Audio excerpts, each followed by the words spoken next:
Hey there, Dan Filius with ISU Extension Horticulture here, and we're checking out my sweet corn project here. There's definitely bird damage to the tips of the sweet corn, and it's a hard one to manage, really. There's bird scare tape, there's those used car lot like inflated guys, there's all sorts of different things that are out there.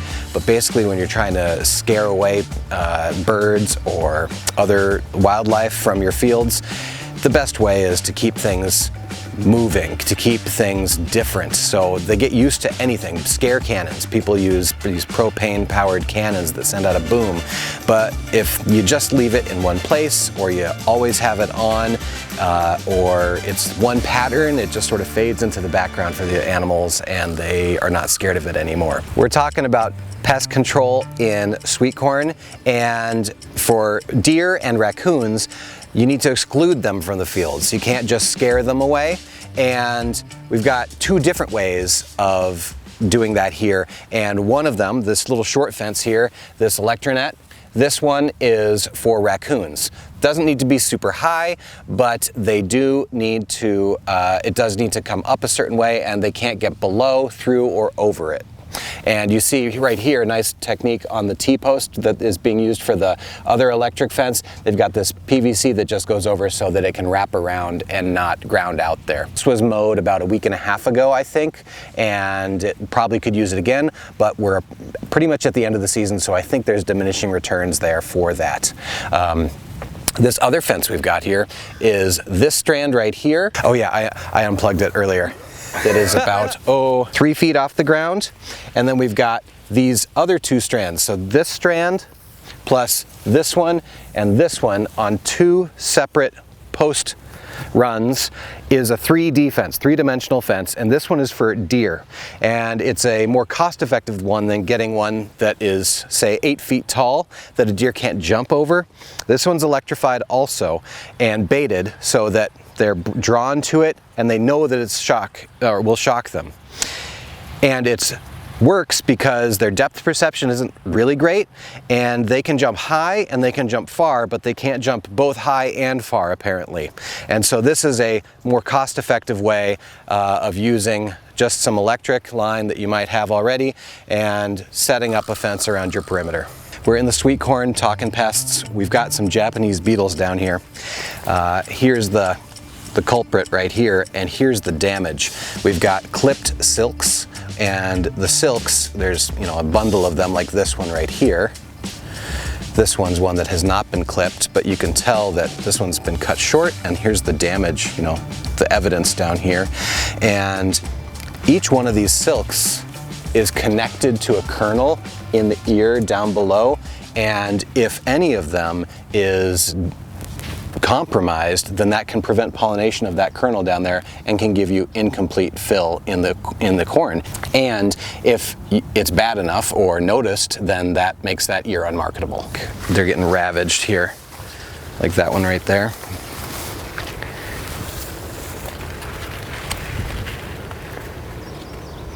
Typically I look for nice fat ears, a nice fill to get to the tip as an indication of ripeness, but this is exceedingly fat, so it's definitely a sign that this is corn smut, and where each of these kernels has been infected with a fungus, a mushroom, and this is the resultant mushroom.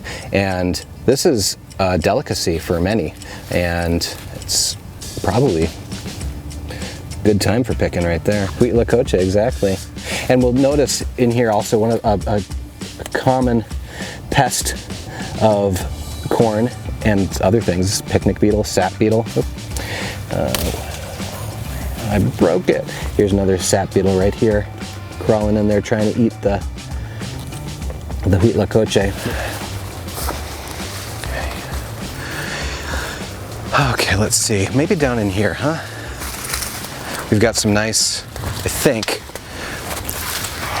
let me just double check. Oh yeah, here's the picnic beetles.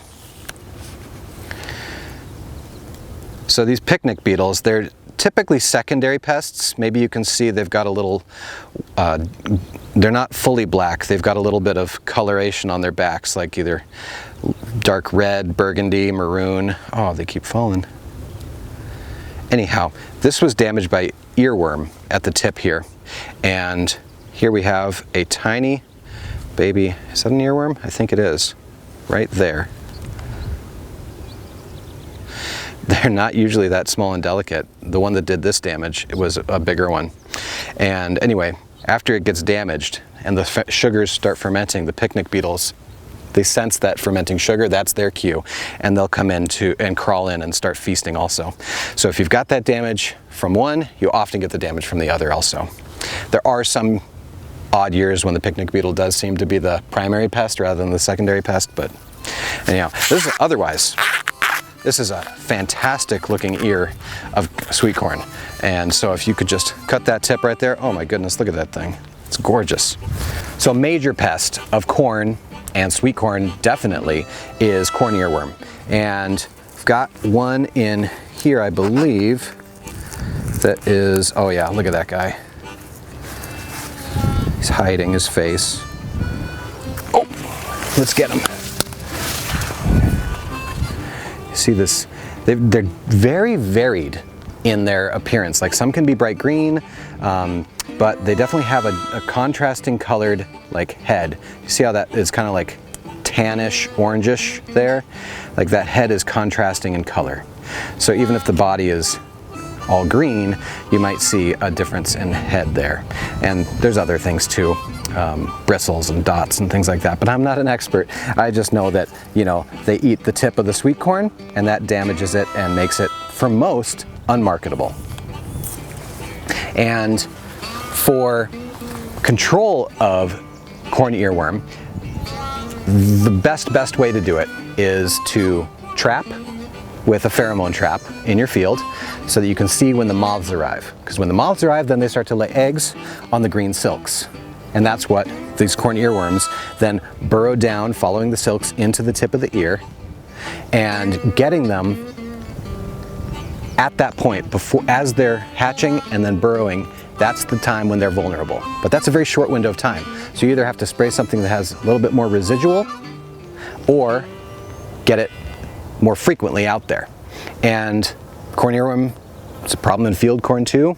And there's a lot of chemicals that corn earworm has become resistant to. There's only a few that really work. And at this point, spraying every couple days is really what it takes to get this, or to plant a corn that is producing BT. But that is, you know, it worked at first when those corns came out, but the corn earworm has become resistant to certain proteins that those BT corns produce. And at this point, there's only one or two BT sweet corns that is currently effective. And at least this is what growers are finding in their experience. When conditions, this year we had very wet conditions that kept growers out of the fields a lot, and they were not able to get those sprays out every couple days as they might need to, and that led to more wormy sweet corn this year. Additionally, corn earworm was back, the earliest it's been back by one grower's memory, in 20 years, the earliest in 20 years.